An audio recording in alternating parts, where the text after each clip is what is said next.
Kembali kita hari ini para pendengar, menerusi segmen Ibrah, banyak pengajaran yang boleh kita teladani dan santuni menerusi segmen ini. Rugi sangat mana yang tak dapat ikutinya ya. Dan petang ni kita kembali bersama dengan tetamu tetapnya, tak lain tak bukan Ustaz Muhammad Syahari bin Abdul Rahman, nama diberi. Assalamualaikum Ustaz. Waalaikumsalam warahmatullahi wabarakatuh. Siti sihat? Alhamdulillah. Alhamdulillah. Terima kasih Ustaz kekongsi petang ni. Sama-sama Siti. Ya, dan segmen ni sebenarnya memang nak memandu kita sebenarnya bagaimana nak melihat Al-Quran itu yang dah ratusan tahunnya, ribuan tahunnya, 1400 tahun yang lampau. Bukan senang kalau kita ni mata lalat, payahlah, memang nampak tak relevan lah. Kalau mata lebar yang menyedut benda-benda baik, kita akan boleh melihat bagaimana kaitan Al-Quran dengan zaman moden. Tapi nak melihat tu pun kena ada yang pakarnya. Jadi Ustaz Syahri akan beri pencerahan kepada kita, dan petang ni nak simbang tentang tajuk yang sangat dekat dengan kehidupan kita, iaitu kesabaran 3 Rasul. Silakan Ustaz. Kesabaran 3 Rasul. InsyaAllah. Terima kasih pada Siti, sama-sama, penerbit untuk segmen Ibrah di IKIM FM, dan seterusnya seluruh sidang pendengar yang dirahmati Allah Subhanahu Wa Taala, baik yang memandu maupun yang sedang memasak di rumah. Semoga Allah terus memberikan kita motivasi daripada kisah-kisah Nabi yang diceritakan di dalam Al-Quran. Alhamdulillahirabbil alamin, wassalatu wassalamu ala asyrafil mursalin wa ala alihi wa sahbihi wa barik wa sallim. Subhanaka la ilma lana illa ma 'allamtana innaka antal alimul hakim. La haula wa la quwata illa billahil aliyil azim.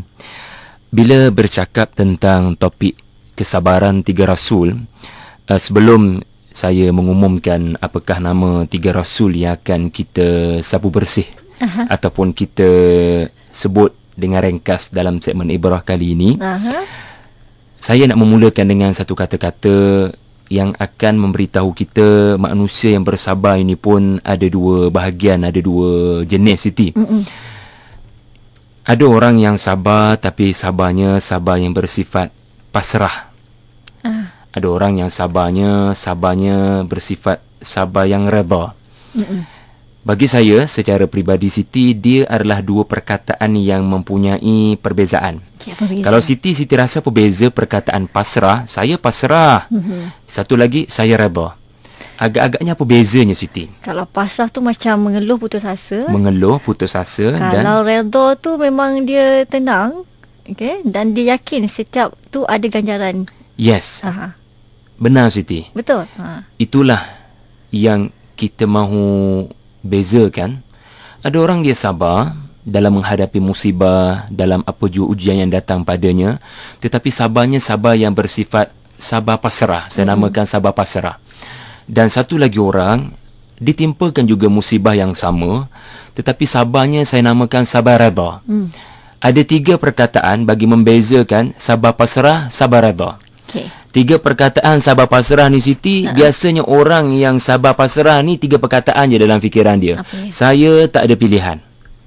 Saya tak ada pilihan. Nak buat macam mana? Sabar je lah. Pasrah je lah.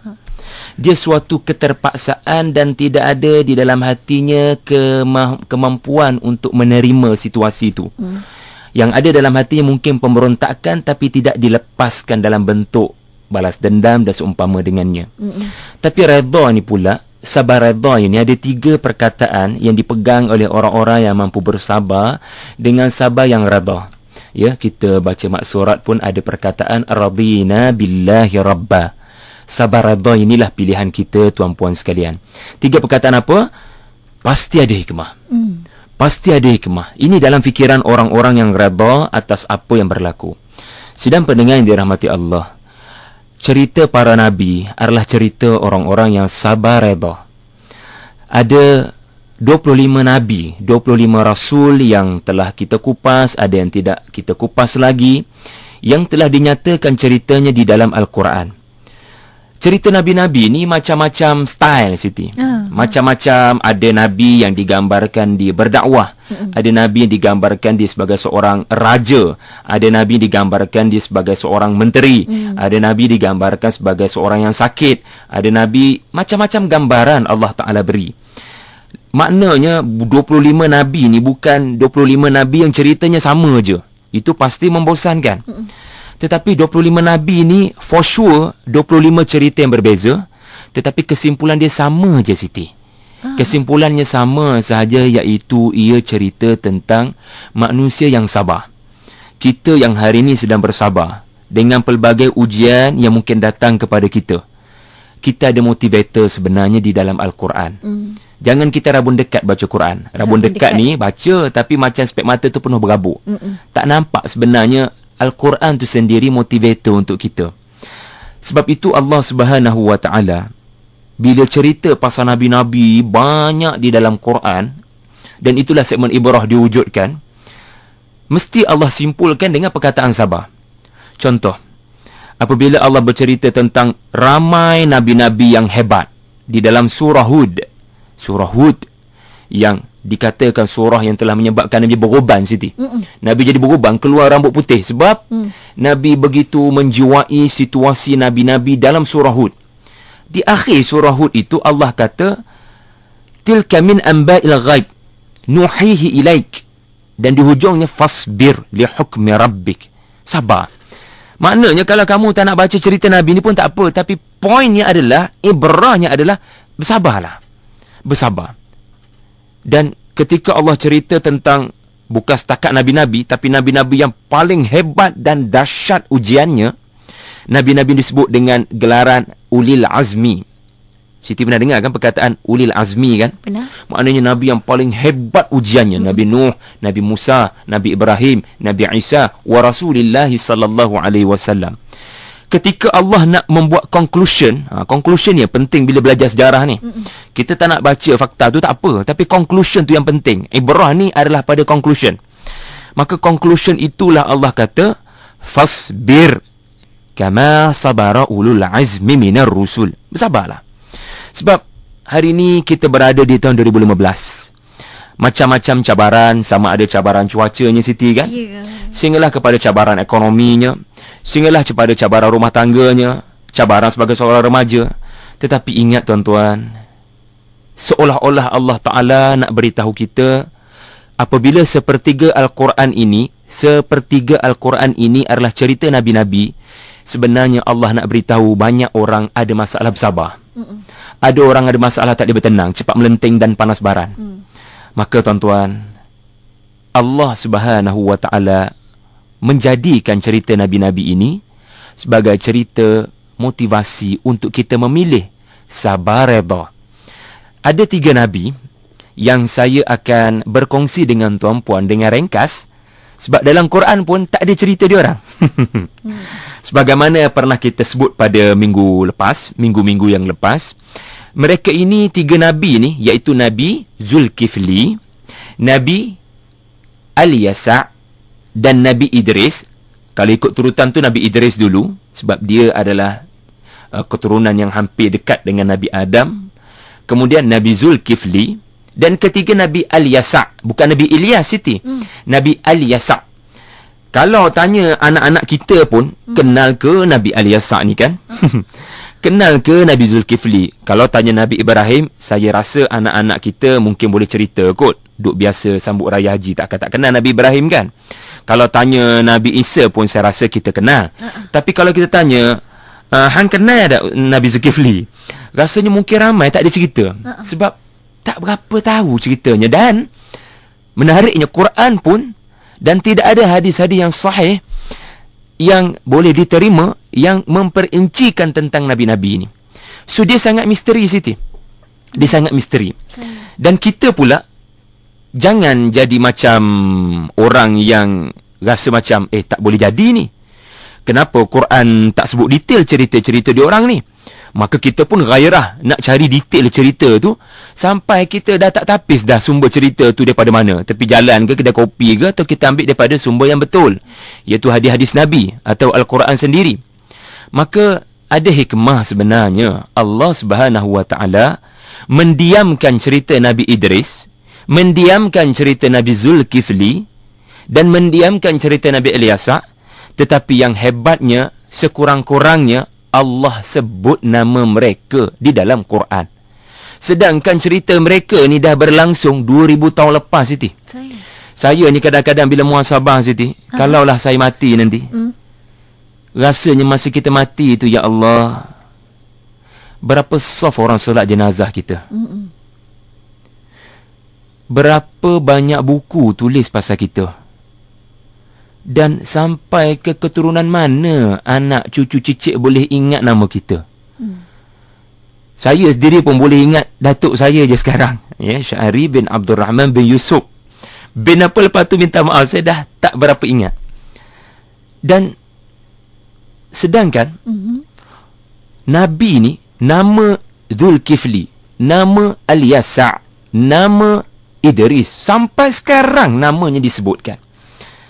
Kerana apa? Kerana Allah yang sebutkan. Nampak sangat mereka, walaupun tidak popular di kalangan kita manusia hari ini, tak kenal pun Nabi Al-Yasa', tapi rupanya mereka popular di langit. Kejarlah populariti tuan-puan di langit, bukan di dunia. Kalau setakat status itu ramai orang like, itu belum tentu kita popular di langit. Agak-agaknya kalaulah nama kita disebut di sisi Allah, ada ke malaikat like kita agak-agaknya. Risau sebenarnya tuan-tuan puan-puan sekalian. Populariti di dunia melupakan kita daripada populariti yang sebenar adalah bila Allah sebut nama kita di langit. Allah sebut nama Zulkifli, Allah sebut nama Al-Yasa'. Nampak sangat mereka tidak kita kenal pada hari ini, tapi sangat popular di langit. Bayangkan sultan, katakan seorang sultan sempena upacara pertabalan ataupun kelahiran, ulang tahun kelahiran seorang sultan, tiba-tiba dalam ucapan sultan itu mention Siti Rohani Surani. Rasanya Siti tak rasa terlalu istimewa ke? Frame kan? Pastinya. Dan mungkin ada gelaran datuk lepas tu diberikan. Macam itulah bukan sultan ini. Ini ketua ataupun sultan segala sultan. Allah Subhanahu Wa Ta'ala, Tuhan semesta alam, sebut nama nabi-nabi. Nampak sangat mereka luar biasa. Tuan-tuan yang saya hormati sekalian, satu perkara menarik mengenai Nabi Idris, Nabi Zulkifli, Nabi Al-Yasa', memang Allah sekadar menyebut nama mereka di dalam Al-Quran. Tetapi rupa-rupanya mereka adalah Nabi yang sangat hebat ujian kesabaran. Apa yang menarik, saya mengkaji Siti, ya. Saya membaca kitab-kitab, termasuk kitab-kitab tafsir. Saya mendapati nama-nama Idris, nama Zulkifli, nama Al-Yasa', walaupun cerita mereka tidak disebut detail, mereka pergi ke kaum mana, adakah kaum itu menyambut dakwah mereka ke tidak, siapa yang menerima dakwah mereka, tak disebut langsung. Dan tidak ada hadis sangat yang menyebut tentang mereka ini, kecuali sedikit. Tetapi Allah sebut mereka ini sebaris dengan Nabi Ismail. Soalan, siapa Nabi Ismail? Takkan tak kenal Nabi Ismail, Siti? Seorang Nabi yang ketika kanak-kanak, bukan kanak-kanak, bayi yang masih menyusu, ditinggalkan oleh seorang ayah kerana arahan Allah. Di padang pasir kering kontang, tidak ada makanan, for sure boleh mati berdasarkan logik sains. Dan inilah juga seorang Nabi yang Allah pelihara dengan ibunya Siti Hajar. Bila dah besar panjang, tiba-tiba ayah yang dipertemukan semula dengan anak, ayah kata, maafkan ayahanda bermimpi, ayahanda perlu menyembelih kamu wahai anak, apa pendapat kamu? Nabi Ismail kata apa, tuan-tuan? Nabi Ismail kata, ayah lakukan perintah itu, ayah akan mendapati saya daripada kalangan orang-orang yang sabar. Maknanya, tuan-tuan, Nabi Ismail ini nama besar. Dia adalah bintang yang bersinar terang benderang. Semua orang kenal Nabi Ismail dan cerita kesabarannya, tuan-tuan, diminta untuk disembelih. Ini bukan ujian main-main. Tetapi ada nama-nama yang dibariskan sebaris dengan nama-nama Nabi Ismail. Kita perhatikan yang pertama, Nabi Idris alaihi salam. Allah berfirman dalam surah Al-Anbiya ayat 85. Tuan-puan tengok je, nama Nabi Idris sebaris dengan nama Nabi Ismail. Dan kebetulan ayat yang sama, nama Nabi Zulkifli pun sebaris dengan nama Nabi Ismail. A'udzu billahi minasyaitonir rajim. Wa Ismail wa Idris wa Zulkifl kullum minas sabirin. Dan Ismail dan Idris dan Zulkifli, kesemua mereka dari kalangan orang-orang yang sabar. Nampak, tuan-tuan? duduk sebaris dengan nama-nama besar, iaitulah Nabi Ismail. Cerita dia orang kita tak tahu. Nabi Idris, apa yang kita tahu?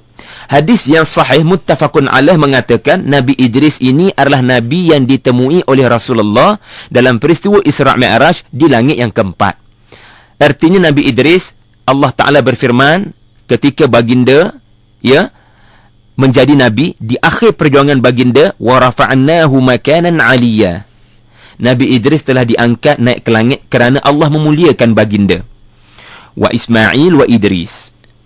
Dan nama Nabi Idris ini pun berasal daripada perkataan darasa.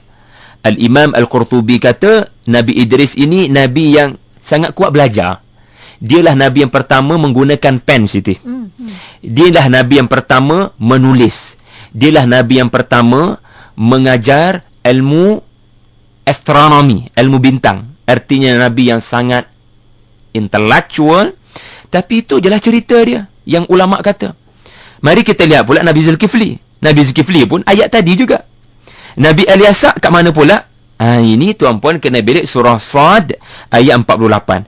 Juga dibariskan sebaris dengan nama besar VVIP di langit yang namanya Ismail, di mana Allah berfirman, wa dhukur Ismail wal Yasa' wa dhal kifl kullum minal akhyar. Ayat lain pula juga dibariskan sebaris dengan nama Nabi Ismail. Sungguh istimewa Nabi Ismail rupa-rupanya. Wal Ismail wal Yasa' wa Yunus wa Lutan wa kullan faddalna 'alal 'alamin. Surah Al-An'am ayat 86. Nama Nabi ini Al-Yasa'. Kita tak tahu apa ceritanya. Melainkan para ulama mengatakan, antara para ulama mengatakan Al-Yasa' ini Nabi yang menjadi anak saudara Nabi Ilyas. Nabi Ilyas ada detail dalam cerita Quran, Nabi Ilyas. Dia Nabi kepada Bani Israel. Dan Al-Hafiz Ibnu Asakir kata, Al-Yasa' ini keturunan Nabi Allah Yusuf alaihi salam. Itu jelah cerita di situ. Tak banyak pun. Tetapi, walaupun sikit tuan-tuan, Allah Ta'ala tidak menyebut cerita detail mereka. Kata Syekh Mutawalli Sya'rawi, berkemungkinan besar supaya kita mungkin tak perlu ambil tahu sangat detailnya tu. Nak kaji sila kaji, tetapi di akhirnya kesimpulan dia sama je. Nabi Idris, Nabi Zulkifli, Nabi Al-Yasa', mereka ditimpa dengan satu ujian besar sehingga kesabaran mereka Allah Ta'ala letak sebaris dengan kesabaran Nabi Ismail alaihi salam. Subhanallah. Maka itulah kesimpulan yang dapat kita jawab daripada hikmah Nabi ini tidak didetailkan dalam Quran, tetapi nama mereka diumumkan sebaris dengan Nabi Ismail alaihi salam. Jadi kita berhenti setakat tu dulu Siti, insya-Allah. Baik, menarik dan juga hebat ganjaran pahala yang diperolehi oleh Nabi yang tak disebutkan sangat tu, tapi dia punya pahala yang sama seperti mana Nabi Ismail AS. Nak ke macam tu? Mungkin kita boleh ambil apa ibrah untuk kita buat pahala agar nama kita pun popular di langit dunia. Bukan kat dunia je, kat langit pun disebut-sebut. Kita lihat seketika para pendengar, dan sebelum tu saya nak alu-alukan anda, kalaulah ada sebarang pertanyaan, boleh interaksi dengan kami di konti telefon 03-9305-1500 ataupun anda like kami di Facebook ikim.fm. Cara ketiga SMS, tapi kena daftar dulu jadi ahli SMS, rakan SMS Ikim FM. Lepas tu baru anda boleh typekan Ikim, corakkan soalan anda dan hantar ke 39111.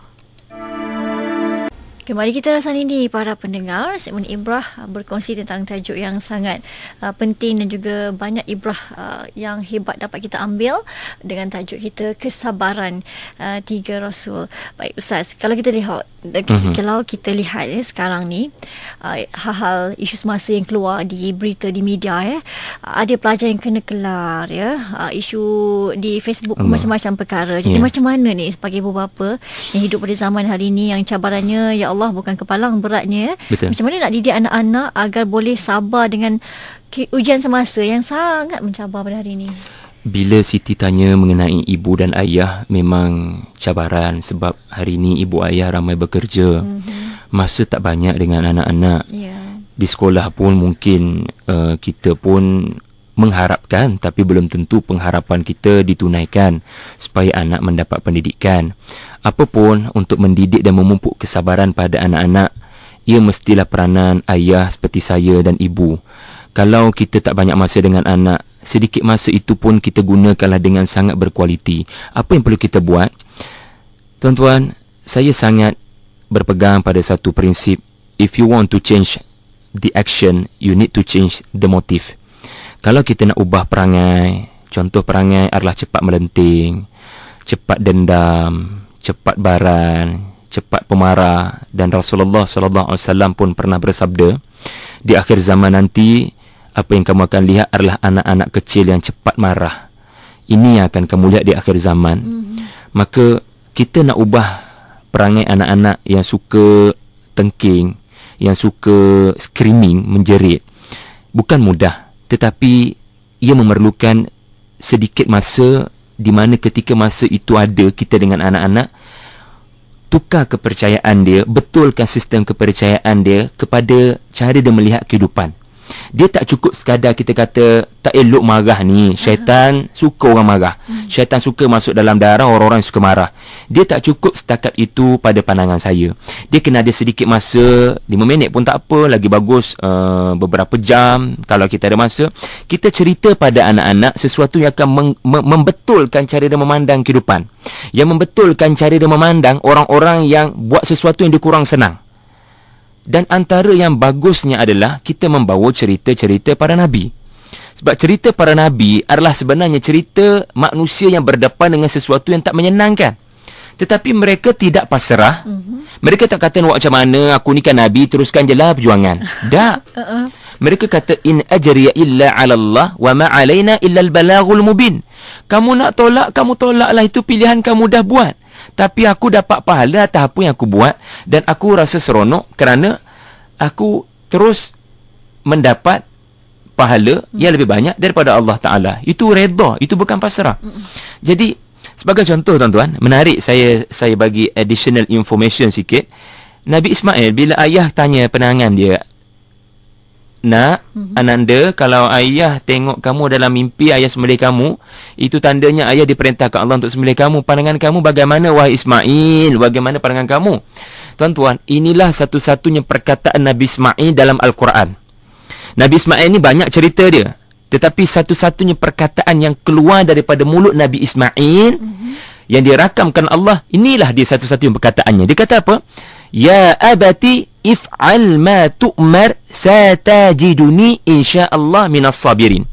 Ya, tunaikan perintah Allah, ayah akan mendapati saya dari kalangan orang-orang yang sabar. Perhatikan perkataan ini, ayah akan mendapati saya dari kalangan orang-orang yang bersabar. Ismail dia tak kata ayah akan mendapati saya penyabar. Ismail kata ayah akan mendapati saya dari kalangan orang-orang yang sabar. Artinya apa Siti? Satajiduni minas sabirin, bukan satajiduni sabiran. Artinya ya, saya dah tahu banyak cerita tentang orang-orang sabar. Mak Siti Hajar dah ajar saya banyak cerita orang-orang sabar. Walaupun ayah terpaksa tinggalkan kami kerana perintah Allah, tapi mak telah jalankan tanggungjawab besarkan saya dengan cerita-cerita orang sabar. Dan terima kasih pada mak kerana cerita orang sabar itulah saya berani kata pada ayah, ayah tunaikanlah perintah Allah, ayah akan mendapati saya dari kalangan orang-orang yang sabar. Dia takkan keluar statement saya dari kalangan orang-orang sabar kecuali Nabi Ismail sudah tahu cerita orang-orang yang sabar yang diceritakan oleh maknya. Masya Allah. Jadi itulah dia. If you want to change the action, you need to change the motive, the belief system dan seumpama dengannya. Wallahualam Siti. Okey, baik. Kita mungkin nak meraihkan, kalau ada soalan daripada pendengar kita, ya, anda boleh hubungi kami 0362051500. Okey, baik. Kalau diajukan soalan, ya, dan soalan ni pun bukan acap kali ditanya Ustaz, ya, bila sebut tentang kesabaran para Nabi, ya, ramai yang mengatakan bahawa yalah, sebab Nabi kan, kita manusia biasa kan, tapi saya rasa yalah, walaupun mereka dipilih oleh Allah untuk menjadi Nabi dan Rasul, tetapi hati itu tetap juga hati sebagaimana kita ni kan. Jadi bagaimana nak menyuntik motivasi yang berterusan tu Ustaz? Bila boleh dengar Abi Ibrah tu motivasi lah. Abi Ibrah balik asal. Dia tak boleh nak sekuat yang macam mana Ustaz sebut tadi tu. Betul, ada masa kita bersemangat, khususnya selepas mengikuti kursus-kursus motivasi, kuliah-kuliah agama. Tapi ada masa kita down. Tuan-tuan, sebagaimana saya kata tadi, if you want to change the action, the habit, the attitude, you need to change the motive. Ketika kita down, katakan 3 hari lepas program motivasi kita semangat. Tapi 3 minggu lepas tu kita dah tak semangat. Kenapa kita tak semangat? Kita kena betulkan cara kita pandang kehidupan. Dan Allah Ta'ala telah memberitahu yang mungkin kita tak tahu. Sebelum kita tidur pun, kita selalu baca ayat ini, surah Al-Mulk, surah Kerajaan, di mana Allah membetulkan cara kita pandang kehidupan ini. Iaitulah, وَالَّذِي خَلَقَ الْمَوْتَ وَالْحَيَاةَ لِيَبْلُوَكُمْ أَيُّكُمْ أَحْسَنُ عَمَلًا. Allah menciptakan kematian dan kehidupan untuk tujuan menguji kamu siapa yang terbaik amalannya. Duduk kat dunia ini sebenarnya ujian. Di sini bukan segalanya. Yang mudah down, walaupun sebenarnya dulu dia pernah dengar kata-kata motivasi, dia pernah ikut kuliah-kuliah agama. Sebab dia down sebab mungkin dia sudah tidak betul cara dia memandang tujuan dia berada di atas muka bumi. Kita berada di muka bumi untuk diuji Allah. Kehidupan sebenar bukan di sini. Saya mengingatkan diri saya dan kita semua. Kehidupan sebenar di sana. Kita kena faham, ad-dunya darul amal wal akhirah darul jaza. Kita akan diuji. Kita bukan sekadar akan senang, Allah akan uji dengan susah. Kita bukan sekadar akan berada dalam keadaan sihat, akan ada Allah uji dengan sakit. Kita bukan sekadar ada masa yang sentiasa kita lapang, akan datang satu masa kita terlalu sibuk. Semua ujian. Kalau semua ujian, maka fahamlah kita, apa yang kita patut kejar di atas muka bumi ni bukan ringgit Malaysia, bukan rumah besar, bukan kenderaan besar. Yang kita kena kejar pahala. Maka walaupun kita tengah down, walaupun kita tengah sakit, walaupun kita tengah terlalu sibuk sehingga kita stres, sebenarnya di situlah ruang Allah nak berikan kita pahala. Sebab di akhirnya pahala itulah yang akan membantu kita untuk mengecapi kehidupan sebenar di alam sana. Bila kita tak faham Maliki Yaumiddin, yang selalu kita baca dalam surah Al-Fatihah, yang tu yang menyebabkan kita beri alasan kawan-kawan menjadi punca saya down. Macam-macam kita beri alasan, walhal kita sentiasa dimotivasikan oleh Maliki Yaumiddin, Allah Tuhan hari pembalasan. Segalanya dibalas di sana, bukan di sini. Wallahu a'lam. Okey, kita ke pemanggil Ustaz ya. Okey, yang pertama di talian kita ada ni dia Kak Itun dari Ceras. Silakan pandangan ataupun soalan Kak Itun. Okey, aku nak tanya macam mana kita nak relate dengan kehidupan kita yang sehari-hari ni, macam-macam dugaan, macam di kalangan kata macam setengah-setengah orang dia macam banyak hutang apa semula, ada masalah bagai, tapi kita nak rasa sabar. Macam mana kita nak ikut contoh-contoh Nabi yang tahan sabar lah. So macam mana kita nak apply dalam kehidupan kita sehari-hari? Okey Ustaz, baca Kak Itun ya. Tak mudah nak diaplikasikan. Saya sendiri setiap kali bawa kereta sorang-sorang, tak ada keluarga lah maksudnya. Ialah kalau ada keluarga kita pasanglah nasyid ke apa kan Siti. Tapi kalau tak ada sorang, tak ada keluarga, saya akan sentiasa pasang surah Yusuf. Walaupun setengah orang kata kenapalah Ustaz, Quran tu CD dia 30 juzuk, yang Ustaz duk pasang surah Yusuf je pasal apa? Tuan-tuan, setiap orang mempunyai cara mendengar masing-masing. Ya, betul. Ada orang mendengar dengan telinga, tapi saya berusaha untuk mendengar dengan hati. Bila mendengar dengan hati, pasanglah Qul huwallah ulang-ulang pun mesti dapat benda berbeza. Ini kan pula surah Yusuf, surah yang dikatakan oleh Ibnu Mas'ud radhiyallahu anhu sebagai penenang jiwa, dalam bahasa sekarang stress management. Maka bagi saya sudah setahun Siti, asyik-asyik boring dalam perjalanan, jam ke apa, saya akan pasang CD surah Yusuf. Dan saya dengan hati saya cuba menghayati apa sebenarnya surah ni nak bagi tahu saya, apa Allah Ta'ala nak beritahu saya. Sebab Allah Ta'ala menurunkan wahyu bukan sekadar untuk menceritakan sejarah. Al-Quran hudan lil muttaqin, petunjuk jalan keluar. Termasuk kalau kita menghadapi situasi Kak Etun kata tadi, banyak hutang dengan orang. Banyak hutang dengan orang sehingga kita rasa kita ini dikelilingi oleh hutang piutang. Maka kita baca surah Yusuf, kita akan dapat ketenangan di mana Nabi Allah Yusuf adalah Nabi yang dia faham, dia tidak mampu mengubah persepsi orang, tetapi dia mengubah diri dia dengan akhlaknya. Dia berusaha sedaya mungkin membuat dengan cara yang terbaik untuk menunggu abang-abangnya. Kalau kita baca lah kan. Dan kita pun macam tu lah. Kalau kita dah tahu kita ada banyak hutang dengan orang, perkara pertama kita doa pada Allah, sebab Nabi Yaqub sentiasa berdoa bila menghadapi tragedi. Nabi Yusuf sentiasa berdoa sampai digoda pun dia berdoa, masukkanlah aku dalam penjara. Maka kita yang dikepung oleh hutang dan kita tak tahu macam mana nak cari penyelesaian, sekurang-kurangnya kita tak meninggalkan doa pada Allah Subhanahu Wa Taala. Allahumma rzuqna rizqan min haitsu la yahtasib. Allah bantu aku supaya diberikan rezeki dari sumber yang tidak diduga. Dan yang paling penting bukan yang itu, doa Allah supaya Allah ampunkan dosa. Dengan ampunnya dosa inilah Allah mudahkan rezeki datang. Dia tak boleh doa rezeki datang ya Allah, tapi dosa kita tidak diampun. Bila ampun dosa, insya-Allah Allah akan mempermudahkan urusan orang-orang bertakwa. Sebab itu janji Allah, insya-Allah. Okey. Seterusnya kita ada Puan Siti dari Petaling Jaya. Silakan soalan ataupun pandangan. Assalamualaikum Ustaz. Assalamualaikum. Menarik topik ni. Ustaz, macam mana kalau kita ni dah ditimpa kesusahan makan bertahun-tahun.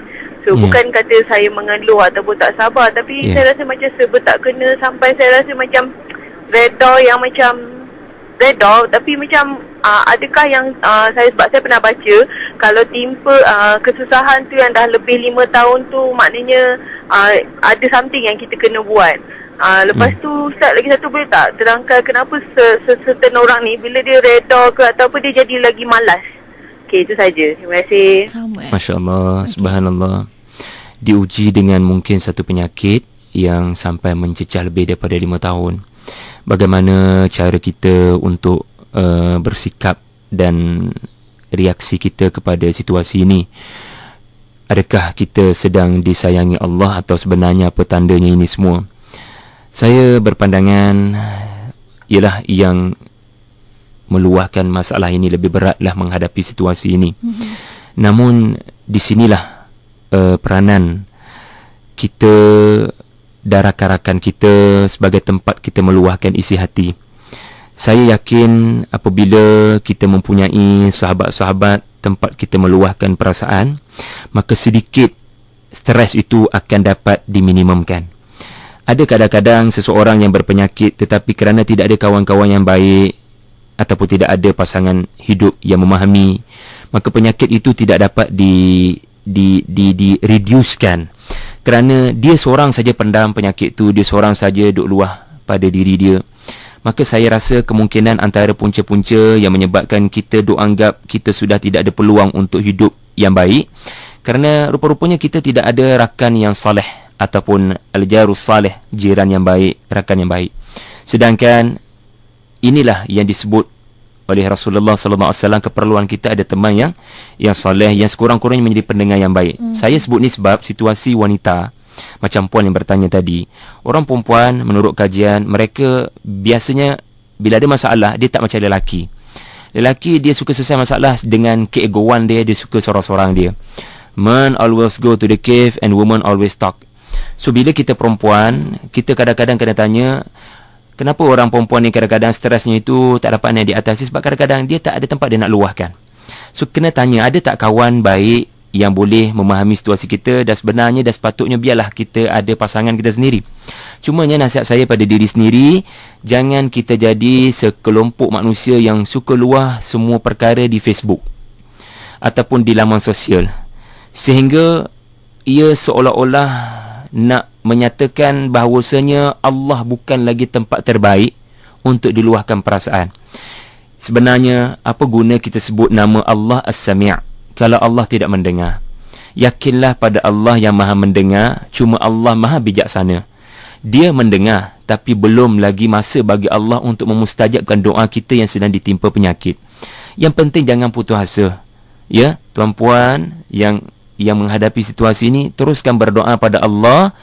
Dan insya-Allah kalau kita ada cara pandang yang betul kepada Allah dan Tuhan semesta alam ini, saya yakin kalau boleh ada masa puan berjalan sedikit walaupun ditimpa dengan kesakitan, berjalan. Jangan duduk dalam bilik aircon lama-lama, nanti memang boleh bertambah stres dan penyakit tidak dapat dibaiki.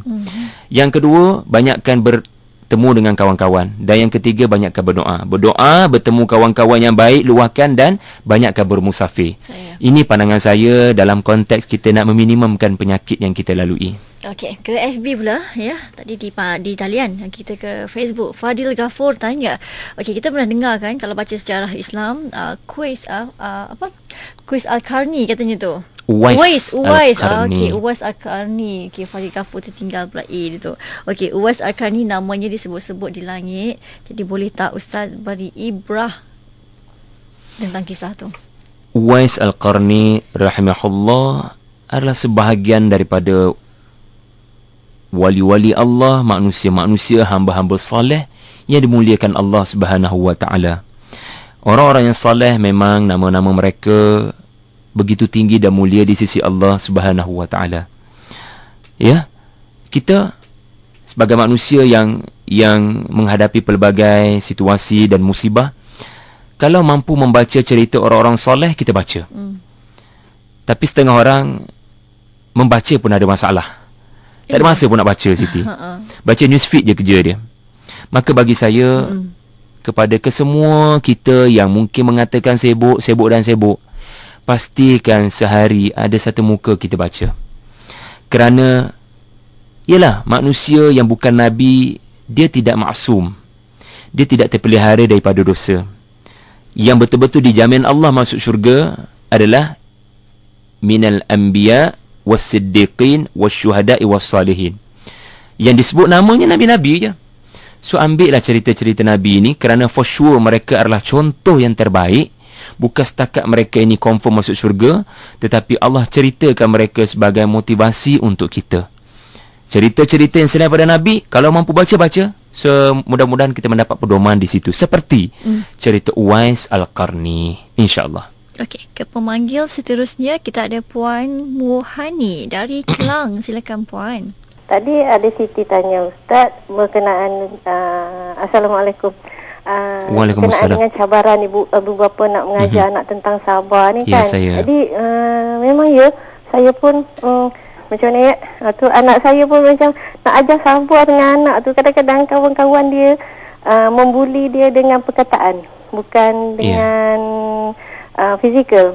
Dia cakap macam dia bukan hina anak saya je, dia hina ibu bapa anak saya. Macam saya lah, dia hina sekali.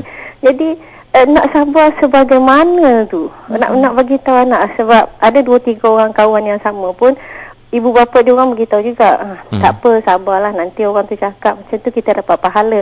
Tapi sabar biasanya ada tahap dia. Nak ke tahap tu. Itu yang saya nak tanyakan dengan Ustaz. Ya. Itulah, sebab kata orang berat mata pandang, berat lagi yang menanggung. Betul. Tahap mana nak sabar tu Ustaz? Tanya Al-Imam Ibnul Qayyim rahimahullah berkata bila memberikan pandangan pada surah Yusuf, sabar peringkat pertama, sabar ditimpa musibah. Biasanya yang tidak ada iman, sabar pasrah lah Siti. Macam mana dah kena timpa musibah, sabar je lah. Yang kedua, sabar melakukan ketaatan. Sabar yang paling tinggi, sebagaimana situasi puan tadi, anak dibuli dengan perkataan sehingga mak-mak pun diheret bersama, iaitu sabar meninggalkan dosa. Ini memang bukan mudah, kerana dia pilihan. Kalau nak diikutkan hati, boleh je mak tu, boleh je ayah tu pergi jumpa budak tu dan bagi kata dua. Boleh je mak tu, ayah tu pergi tulis surat ataupun PM, bahasa sekarang PM. Facebook personal, kepada ayah budak ni, tolong tengok sikit anak kamu tu. Kan, Jangan duk jaga tepi kain orang lah. Contoh lah kan. Tapi kok mana pun, bagi saya lah tuan-tuan, sabar ni tak ada batasan. Bersabarlah. Sabar bukan segalanya, tapi segalanya mula daripada sabar. Betul. Baik, sabar ni mungkin bagi setengah orang dia pandang tak buat apa-apa. Tak, bukan itu maksud sabar. Tak buat apa-apa itu adalah permulaan. Maknanya jangan pergi tumbuk balik dengan perkataan. Bagi saya bertenang. Bagi tahu anak kita bertenang, jangan buat apa-apa. Ketika itu kita diuji. Tapi ketenangan itulah asas untuk kita merencana teguran yang lebih baik dan matang kepada budak tu dan kepada mak dan ayah budak tu sekiranya perlu. Tapi bila awal-awal lagi kita dah balas dengan perkataan yang tak elok, hampun sama, mak hampun sama, kat situ dia mengeruhkan lagi suasana. So saya nak sebutkan dan saya nak tekankan, fasabrun jamil ini, sabar yang indah ini, artinya daripada awal lagi tu kita tak bertindak apa-apa, kita bertenang. Balik rumah fikirkan cara yang lebih baik, yang lebih matang untuk kita Fikirkan bagaimana anak-anak yang buli anak saya ini dengan perkataan, boleh saya memberitahu mereka bukan bagus perangai macam tu. Dan mungkin kita kecewa kalau anak-anak yang buat macam tu pada anak kita tak dengar pun apa kita kata. Maka bagi saya kat sinilah pula kita fokus pada anak kita je. Biar anak kita ada jati diri, biar anak kita ada kekuatan dan kekentalan pendirian. Dan bagi saya susah anak nak ada kekentalan dan kekuatan pendirian kalau dia tak ada tokoh. Dia tak pernah nampak tokoh tu, dia tak pernah dengar cerita tokoh tu. Manusia ni dia susah nak percaya yang dia boleh bersabar sebab dia dah dipengaruhi oleh kawan-kawan yang tak sabar. Baca Facebook pun dah ramai kawan-kawan dia duduk luar sana sini, duduk luar apa itu ini. Nampak sangat Facebook mendidik kita untuk luar semua masalah dekat, dengan mudahnya meluahkan masalah. Tetapi Al-Quran mendidik kita tak semua masalah kena luah. Ada masalah kita hanya luah pada diri kita sendiri dan hanya Allah saja yang tahu. Kekuatan itulah yang perlu ada pada anak-anak kita. So biar bawa cerita-cerita tokoh. Kalau rasa Nabi Yusuf tu jauh sangat, ni ayah kamu dulu, ni contohlah tuan, macam ayah sudah meninggal. Contoh dekat ni. Ayah sudah, saya akan bagi tahu pada, yelah anak saya kecil lagi bukan faham pun, saya ceritalah pada anak-anak murid saya kan. Ayah saya cerita ayah saya lah, ayah saya lebih dekat. Bila menghadapi satu musibah, tenang, ya, kena demam kuning, penyakit kuning apa semua, kena kanser di bahagian hepatitis di hati. Tapi ayah menunjukkan dirinya sebagai seorang tenang, bersabar. So dia lebih dekat. Yang penting bawa tokoh, bawa cerita yang dekat dengan anak kita. Kalau tak ada tokoh, budak ni dia tak ada percaya. Boleh ke saya sabar? Perlu ke lagi saya sabar? Tu situasinya lah. Wallahualam. Okey, di hujung ni Ustaz, adakah ini bahagian pertama? Ada sambungan ke? Tak ada dah Siti, itu saja. Dan insya-Allah akan datang kita bawa cerita Nabi Ilyas. Insya-Allah kerana ceritanya detail di dalam Al-Quran insya-Allah. Okey, baik, terima kasih Ustaz. Sama-sama Siti. Assalamualaikum. Waalaikumsalam warahmatullahi wabarakatuh. Saya